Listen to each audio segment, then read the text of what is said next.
Assalamualaikum warahmatullahi wabarakatuh. Perkenalkan, nama saya Lavita Dwi Fania, NIM saya 238100700070. Jurusan Pendidikan Guru Madrasah Ibtidaiyah, PGMI 3C. Terus mata kuliah perencanaan pembelajaran. Pertanyaan nomor 1, itu jelaskan perbedaan komponen antara RPP dan modul ajar ya. Perbedaannya itu yang pertama itu jawabannya RPP itu rencana pelaksanaan pembelajaran. Komponen utamanya itu ada identitas nama, sekolah, mata pelajaran, terus kelas, semester, terus tema, subtema, alokasi, waktu, dan tanggal pelaksanaan. Dan ada tujuan pembelajaran. Tujuan pembelajaran itu apa yang telah diharapkan siswa capai telah pembelajaran. Terus itu ada materi pembelajaran.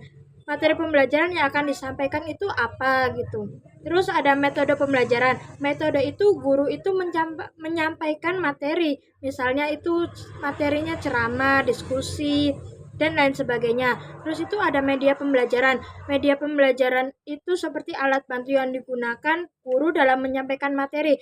Misalnya itu buku, gambar, menggambarkan, terus video, YouTube, dan lain sebagainya. Terus ada sumber belajar. Sumber belajar ini dari referensi. Referensinya itu dari mana yang digunakan untuk mempersiapkan pembelajaran itu. Misalkan dari buku teks dan lain-lain. Terus langkah-langkah pembelajarannya itu yang pertama itu ada urutan pembelajaran. Urutan pembelajaran itu yang akan dilakukan. Yang pertama itu ada penilaian. Penilaian itu cara guru menilai, memahami siswa terhadap materi tersebut. Terus ada modul ajar. Modul ajar itu apa sih? Fokus pada ajar materi pembelajaran yang dapat dipelajari siswa secara mandiri.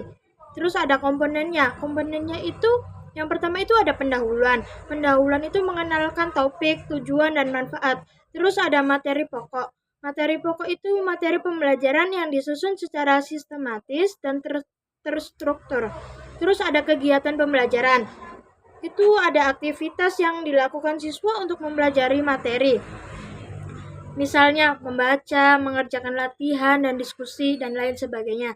Terus ada evaluasi. Evaluasi itu penilaian yang dilakukan untuk mengukur pemahaman siswa. Terus ada penutup. Penutup itu ringkasan materi dan pesan tertutup. Terus perbedaan RPP dan modul ajar. Perbedaan RPP itu fokus pada proses pembelajaran di kelas oleh guru. Terus kalau modul ajar itu fokus pada materi pembelajaran yang dapat dipelajari siswa secara mandiri. Jadi siswa itu belajarnya secara mandiri bisa gitu. Terus soal selanjutnya itu yang nomor 2. Yang nomor 2 itu kan mengapa sih tes diagnostik peserta didik penting dalam perencanaan pembelajaran? Terus jelaskan perbedaan teori pendidikan yang relevan. Jadi jawabannya itu ada beberapa teori. Yang pertama itu ada teori konstruktivisme. Teori ini tuh menekankan bahwa siswa membangun pengetahuan mereka sendiri melalui pengalaman dan interaksi dengan lingkungannya. Terus yang kedua itu ada teori belajar bermakna. Ini membantu guru untuk mengidentifikasikan pengetahuan awal siswa dan membantu mereka menghubungkan informasi baru dengan pengetahuan yang sudah ada. Terus yang ketiga itu ada teori pembelajaran individual. Ini membantu guru untuk mengidentifikasi kebutuhan belajar individu siswa dan menyesuaikan strategi pembelajaran agar sesuai dengan kebutuhan tersebut. Terus yang keempat itu ada teori pembelajaran diferensi. Itu membantu guru untuk mengidentifikasikan kebutuhan belajar yang berbeda dan merencanakan pembelajaran yang terdiferensiasikan. Terus yang soal nomor 3. Selanjutnya itu ada Anda adalah seorang guru kelas 5 MI yang ditugaskan untuk membuat perencanaan pembelajaran tema ekosistem. Berikut data yang diberikan sebagai besar siswa untuk memahami konsep interaksi antara makhluk hidup. Ada siswa memiliki gaya belajar kinestetik dominan. Terus ada sumber daya belajar meliputi buku teks, gambar, ekosistem, dan akses terbatas ke perangkat digital. Terus berdasarkan data di atas, susunan rancangan langkah-langkah pembelajaran yang mencakup. pendekatan atau metode pembelajaran yang akan digunakan, media pembelajaran yang sesuai, penilaian yang relevan, dan mengevaluasi keberhasilan pembelajaran. Jawabannya itu yang pertama itu ada teori pembelajaran. Yang pertama itu ada pendahuluan. Pendahuluan itu rancangan pembelajaran ini bertujuan untuk membantu siswa kelas 5 MI memahami konsep interaksi antara makhluk hidup dalam ekosistem. Terus ada langkah-langkah pembelajaran. Langkah-langkahnya itu yang pertama itu ada perkenalan diri. Perkenalan diri dan motivasi itu 15 menit. Terus ada pendekatan. Pendekatan itu memberi stimulus tanya jawab kepada seorang siswa. Terus yang selanjutnya itu ada media. Media itu seperti gambar ekosistem yang beragam, sepertinya hutan, laut, sawah, pemandangan, dan lain sebagainya. Terus ada aktivitas. Aktivitas itu guru memperlihatkan gambar ekosistem tersebut dan mengajak siswa untuk mengamati gambar tersebut itu seperti apa. Terus guru tuh bertanya, mengajukan pertanyaan. Pertanyaan seperti apa yang kalian lihat di dalam sini, ada apa? Misalnya di situ ada semut, ada pegunungan, ada alam. Terus ada makhluk hidup apa saja yang ada di dalamnya gitu. Guru itu menunjukkan gitu. Terus bagaimana sih hubungan antar makhluk hidup tersebut gitu. Guru itu bertanya kepada muridnya. Terus yang selanjutnya itu ada eksplorasi dan penemuan 45 menit.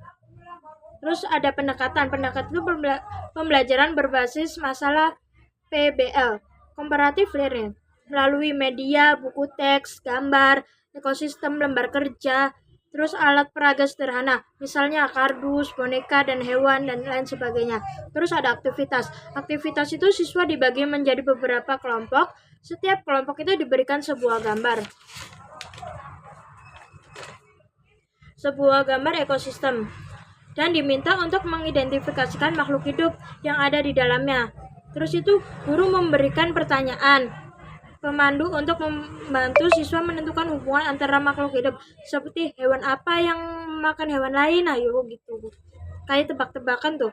Terus tanaman apa yang dibutuhkan oleh hewan, terus bagaimana tumbuhan mendapatkan makanan, terus itu.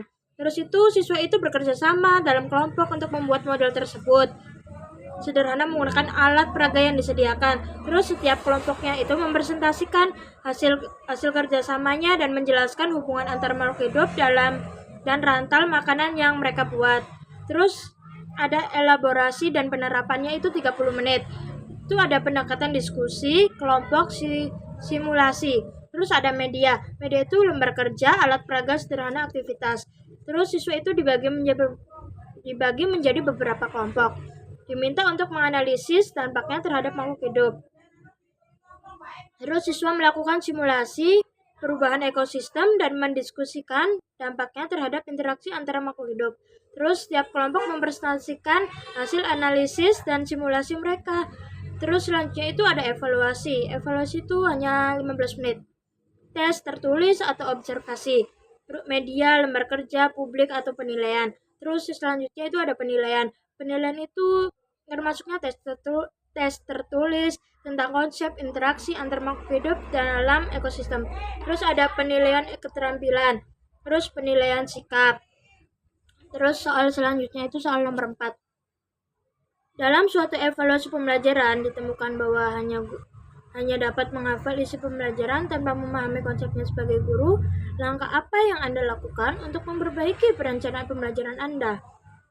Jelaskan dengan mengacu konsep Higgs order things clicks hots. Jadi jawabannya, langkah yang harus dilakukan itu adalah yang pertama itu ada analisis evaluasi. Ini tinjau kembali evaluasi pembelajaran yang menunjukkan siswa hanya menghafal, identifikasi topik atau konsep yang sulit dipahami siswa. Terus ada diskusi dengan kelas. Lakukan diskusi terbuka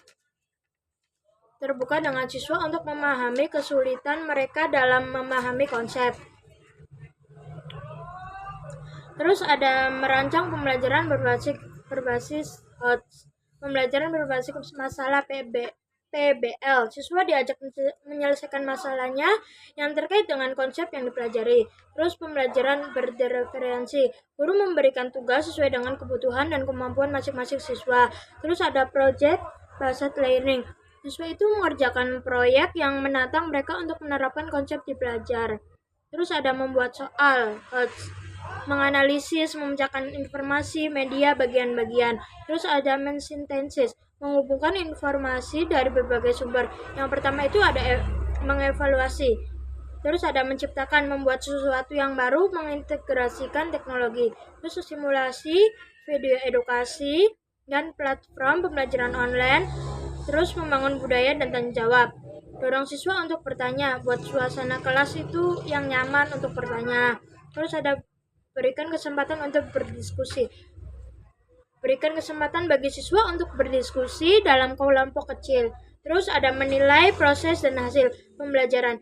Penilaian berkelanjutan, lakukan penilaian secara berkelanjutan untuk memantau perkembangan pemahaman siswa. Terus selanjutnya itu soal nomor 5. Seorang guru seringkali menghadapkan kendala dalam mengintegrasikan nilai-nilai karakter ke dalam perencanaan pembelajaran. Identifikasikan 3 kendala utama tersebut dan berikan solusi aplikatif untuk mengatasinya. Terus jawabannya itu kurangnya pemahaman dan kesiapan guru. Kendalanya itu beberapa guru mungkin belum memahami secara mendalam tentang konsep nilai-nilai karakter dan bagaimana mengintegrasikan ke dalam pembelajaran tersebut. Terus solusinya itu pelatihan dan pengembangan profesional, selenggarakan pelatihan khusus untuk guru mengenal konsep nilai-nilai karakter, strategi integrasinya ke dalam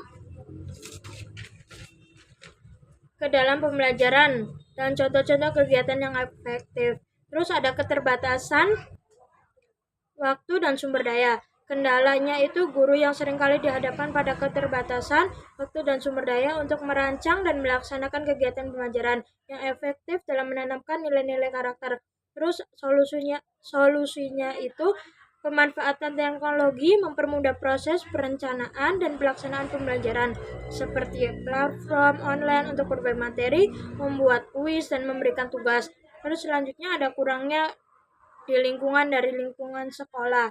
Kendalanya itu guru mungkin tidak mendapatkan dukungan penuh dari kepala sekolah, staf, atau orang tua dalam mengintegrasikan nilai-nilai karakter ke dalam pembelajaran. Terus solusinya itu komunikasi dan berkoordinasi, terjalin komunikasi yang baik antara guru, kepala sekolah, staf, orang tua untuk membangun pemahaman bersama tentang pentingnya integrasi nilai-nilai karakter.